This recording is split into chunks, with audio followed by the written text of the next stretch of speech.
So అది title కదా. దాంట్లో ఈ అమ్మాయి అప్పగింతలప్పుడు తన తమ్ముడిని, తన తండ్రిని, తల్లిని పట్టుకొని ఏడుస్తుంటుంది, ఢావులో చేస్తుంది.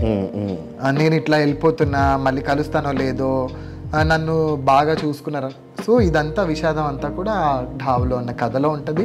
సో బల్దేర్ బండితో స్టార్ట్ అయ్యి బంజారాల్ని తెలుగు సాహిత్యంలోకి తీసుకొచ్చి అక్కడ వాళ్ళ విషాదాన్ని వినిపించాలని అనుకున్నాను. అది అనడం బాగోదు, అంటే నేనేదో తెలుగు సాహిత్యాన్ని చాలా ఇది చేశాను అన్నట్లు ఉంటుంది. కానీ అలా కాదండి, ఒక జోనర్ అంటే బల్దేర్ బండితో ప్రయాణం మొదలైంది. సరే, వాళ్ళు ప్రయాణం అయితే చేశారు తెలుగు సాహిత్యంలోకి.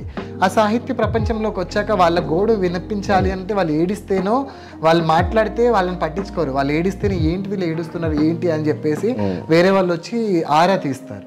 ఆ విధంగా మా వాళ్ళ ఏడుపుని వినిపించుకోవడానికి, ప్రపంచానికి వినిపించేట్లు చేయడానికి ఢావులో తీస్తారు.